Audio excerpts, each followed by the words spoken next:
Yo, so what's good? It's your man Jay, back with another episode of Evolutionary Comics. Today we are going to go through my top 10 plus most wanted list. And I know everybody out there, if you're into comic books or if you're into anything, you got a most wanted list, something that you really want that you don't have yet. I'm going to go through my top 10 most wanted comic list, and I'm going to challenge some of you other vloggers out there to do the same, because I'm interested in seeing exactly what other people have on their most wanted list. I see a lot of vloggers out there that have what it seems to me like everything. All the key issues, the Ultimate Fallout #4s, the Incredible Hulk 181, all of those things, it seems like a lot of people have, and I'm just trying to get mine. So this is my top 10 plus most wanted list. Check me out.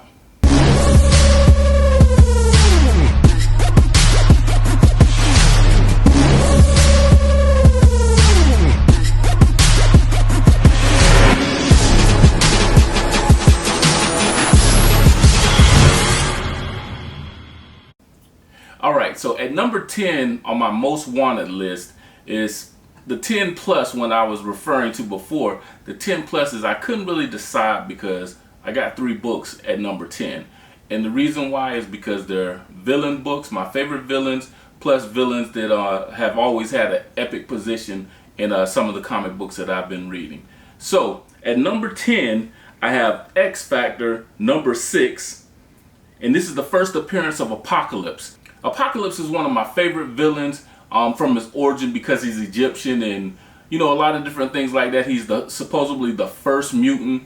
I've always dug Apocalypse. I've never really seen, you know, a whole lot of action with him as far as making him a major player as far as Marvel goes. But hopefully we'll see that change once the X-Men actually come to the Marvel Universe. So this particular X Factor, number 6, right now, it is looking like a 9.8 is running about $400, not too high. This book came out in July of 1986, and it looks like the creator was Louise Simonson. I don't know too much about it. I've never even actually seen the book other than online and stuff like that, but it is coming in at number 10 plus. My next one is Fantastic Four number 5. And this is the first appearance of Dr. Doom. And Dr. Doom he teeters on being my favorite villain. And it's always been because of his interaction with Spider-Man. Once I got back into comics on my second stint of collecting, once I became an adult, I realized how much of a key figure he was when it dealt with the Black Panther. And especially in Black Panther 2 that's coming up, Wakanda Forever, I do see that he's going to be possibly mentioned. Namor is the #1 villain of that. They've already announced, but Dr. Doom is going to be in there as well. And like I say, I've always enjoyed, you know, Spider-Man and Dr. Doom battles. So that's why his first appearance is next in Fantastic Four number 5. That book came out in April of 1962. Check this out. A 9.8 is running at $775,000. The only thing is there hasn't been a sale of one at a 9.8 yet. So the closest thing to it is a 9.6, and that would run you $575,000. So that's a big boy book. Those are major key books. So that is on my list, and a low grade one, it looks like that's even out of my range, because a low grade one is anywhere from 6,000 and up to 23,000. And when I say low grades, you can reference this throughout the video. A low grade, in my opinion, is like 2 to 6. Those are what I consider low grades. Even though, you know, like 6 to 8 are considered mid, and then anything above 8 is going to be a high grade one. But in comic book circles, it's not really, you ain't really kicking it unless you got, you know, at least a 9.2, 9.6, or 9.8. So that's where I reference that. The third book at number 10 is Silver Surfer number 3, and this is the same one. The only thing, I thought I had it, man. I thought I had it. I went to a comic book shop and I pulled out this and another Silver Surfer book, and I was like, oh snap, the guy sold it to me for $3. So I got so excited about the fact that it was only, you know, being sold for $3. I quickly got all my stuff together, Jumped in the car, was all happy, came home to tell my wife about it. I'm like, baby, I got a book that I think is worth about $30,000. It's in great condition and everything. Come to find out, I look at the top to see the fantasy masterpieces. Those are reprints. I hate those. Those facsimile books, I absolutely hate them. I refuse to buy them knowledgeably. I refuse to buy them knowingly. But this is the same book. So anyway, Silver Surfer number 3, the first appearance of Mephisto, came out in November of 1968. A 9.8 was last sold at $47,000. So tells you where it's at. And this right here, I'm guessing that if I was to send this off to CGC to get it graded, this particular book, once I got it pressed, I bet money that it's going to come at least a 8.5 at the minimum. On the inside is perfect. The pages are white, off-white.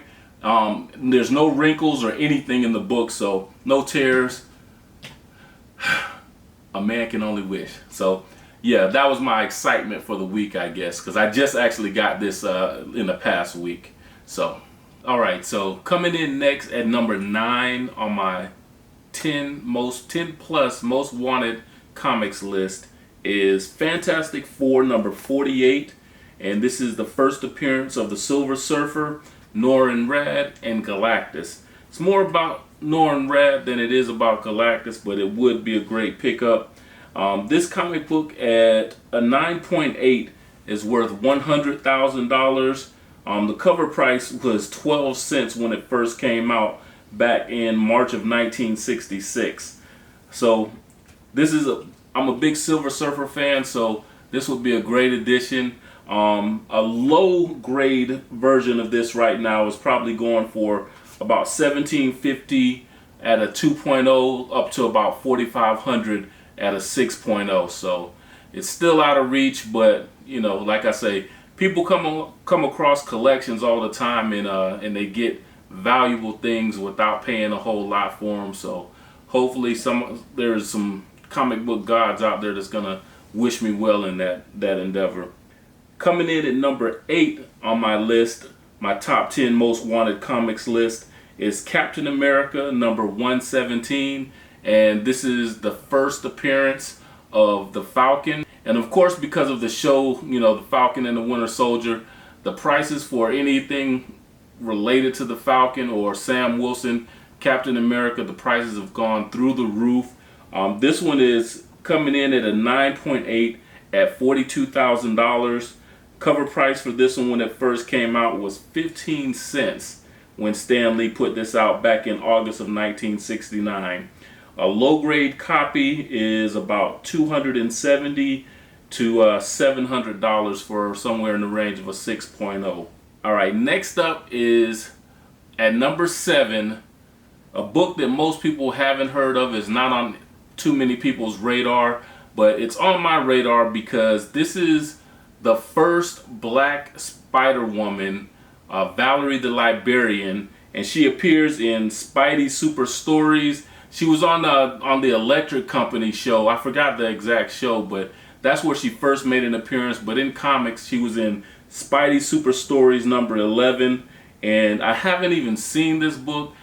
Everywhere I go, I always ask about it, and I haven't been able to find anywhere that even has it on display, as far as, you know, much less for being for sale. It doesn't cost a whole lot, but it's just a very, very rare book that it's very difficult to come by. Can't even get it on eBay these days. But a 9.8 is coming in about $425. No one has purchased one at a 9.8 or found one at a 9.8, I guess, according to Go Collect. But a 9.6 is $200, and this book was 35 cents at the cover price.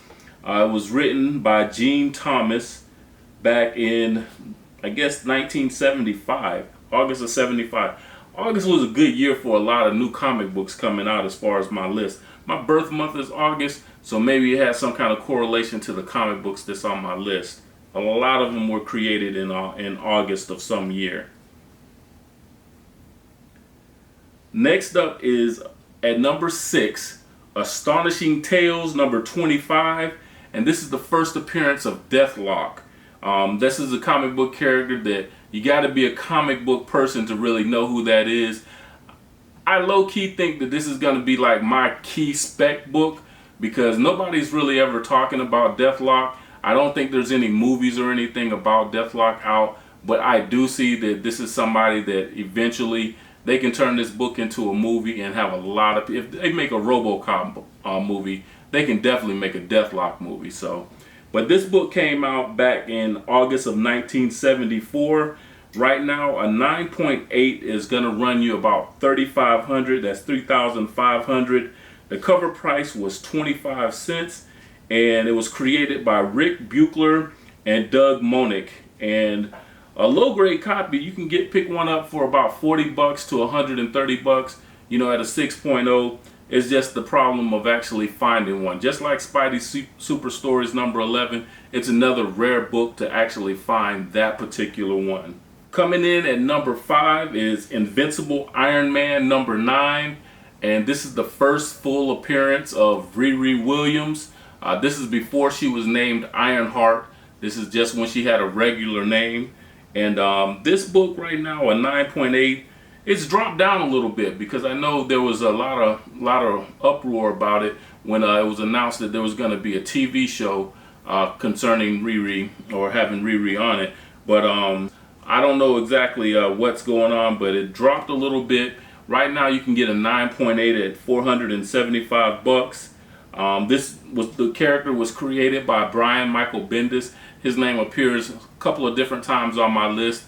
He's one of my favorite creators for that. He created Miles Morales as well. For this particular book, it came out in May of 2016, and you can get a low-grade copy between 20 and 65 bucks. I don't know how true that is. I got that from Go Collect, but I've been around a couple of different places and I haven't found even a low-grade copy for that amount. So, you know, it is what it is. Next up at number 4, another Brian Michael Bendis book. I just mentioned it, and this is Ultimate Fallout number 4, and this is the first appearance of Miles Morales. And this book came out in August of 2011, it says. I'm not sure if that's right, but if that's the case, you know, that's about 10 years. I didn't know Miles Morales was about 10 years into it now. But a 9.8 is going to run you about $2,900. A low grade to mid grade copy is going to be about $100 to $350. Right now, there's a lot of these books out. A lot of people have been posting pictures where they have stacks and stacks of Ultimate Fallout 4. A lot of them aren't selling them. A lot of them are trying to send them off to CGC to get them graded so they can get a better value out of it as far as when they sell it. I have not come across any first printings. I passed on a couple of second printings before. I kind of regret it now, which I wish I would have picked those up. But I ultimately still want to get a first printing of Ultimate Fallout number 4. Got to get that Miles Morales. Miles is probably the hottest character in Marvel Comics right now. Woo-wee! Man, this list is a list. It's sure enough a list. Your boy is going to have to win the lotto to get half the stuff on this list. I've been looking at it and looking at the values. For me to get top quality, it's going to take God in the lotto. So come through, Jesus. Anyway, I want to take this moment out to appreciate every one of you that are watching this video. I thank you, and I hope everybody takes a moment out to go ahead and hit the like button. Go ahead and leave me some comments to let me know what I'm doing right.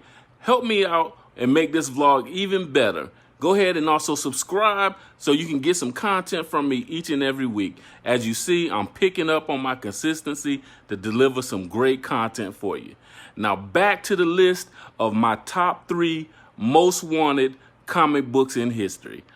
All right, so coming down to the top 3 on my list, the top 3 are all comic books that I consider like my holy grails. All the other ones on my list, I want them, but the top 3 are things that I definitely want, that I would trade a lot of things in my collection just to get them. At number 3 on my list is Tomb of Dracula, number 10, and this is the first appearance of Blade. Blade is, all of these characters are my top 3 favorite characters of all time, so, you know, that tells a lot about it. But Blade is probably I consider him the savior of the Marvel Cinematic Universe, because when that movie came out with Wesley Snipes, I do believe that that was the turning point for Marvel. I think they owe him a lot more. I hate the fact that they just pushed the new Blade movie back a little bit. They're not going to start filming for that until 2022. But I'm anxious to see what Mahershala Ali can bring to that particular character. I think he's a good actor, and I'm ready to see Blade interact with the rest of the Marvel Universe. But Tomb of Dracula number 10, a 9.8 is going to run you about $20,000. The cover price for this book was 20 cents when it first came out. It was created by Marv Wolfman, and that was back in July of 1973. It shows that a low-grade copy is going to cost you about a 2.0 is going to cost you about $500, up to a 6.0 is going to run about $1,000. So I have like the surrounding ones of the comic book, but I don't have number 10. I'm anxious to get that one in my collection, and I'm definitely going to feel accomplished once I do. Coming in at number 2 on my list of most wanted comic books, Strange Tales number 169. Arguably my other, like I say, it's 1A, 1B, 1C as far as my favorite characters. Black Panther is the most prolific, but you can't go wrong when you got Brother Voodoo. So Brother Voodoo and Strange Tales number 169 came out in 1973. This is another book that has been high on my list, and sometimes it actually is my number 1 book as opposed to number 2, because I have all the Jungle Action books. I just don't have that number 1 appearance of Black Panther. But A Strange Tales number 169, a 9.8 is going to run you about 16 grand. The cover price was 20 cents as well. It was created by Len Wein and Roy Thomas. Right now, a low-grade copy is going to cost you about $100 to $200 at a 6.0. I haven't even come across any except for on eBay, and I seem to keep losing the little bidding wars, and it gets kind of crazy. You got to be on your game when you're bidding. I haven't really figured out that whole process yet, but I'm pretty sure that some of the fellas in Blurred Core can kind of hit me to the technique whenever you're trying to bid on a book on eBay. Alright, and finally the predictable number 1. My number 1 book on my most wanted list for comic books period is Fantastic Four number 52, and this is the first appearance of the Black Panther, T'Challa. It came out in July of 1966, the same year that my big brother was born. Somebody should have bought him that comic book for his birthday so I could have got it. But anyway, a 9.8 comes in at $140,000 for this book. That is way out of my range. So when I play the lotto, it's with intentions on one day of getting the books that are in my top 3 at least. So definitely this Fantastic Four. I don't even think there's been too many Fantastic Four 52s that have been sold at a 9.8. So that's going to be an accomplishment just to see one in that particular condition. This book was created by Stan Lee and Jack Kirby, as most of you already know. And like I said, back in 1966, a low-grade copy is about $350 to $600 for this book. And of course, the most prolific and the most epic character as far as black characters in comic books, and in my opinion in comic books period, because a lot of people don't want to recast the T'Challa role in the Marvel Cinematic Universe. But if you look at the impact that the Black Panther has had on all the other comic books, especially with the Illuminati and with when he led the Avengers and all of those type things, you just got to have that character in the Marvel Cinematic Universe, because if you don't, it's always going to be like something is lacking. So anyway, that is my number 1 book on my top 10 plus of most wanted comic books. Like I said, I hope some of you guys out there take up the challenge and you also put out lists, your top 10 list of what you guys are looking for, or what you guys are trying to add to your collection to get to that point. These are the holy grails. I can't say one book is a holy grail, because I'd be just as excited with any of my top 3 and definitely with anything in my top 10. But I'm interested. Let me know what you guys think as far as your top 10 list. Even if you don't have a top 10 list, what's your grail? What is your most wanted comic book? Hit me up in the comments. Come back and check out my channel later. Again, this is your man Jay. with Evolutionary Comics. It's for the people, man, and we out.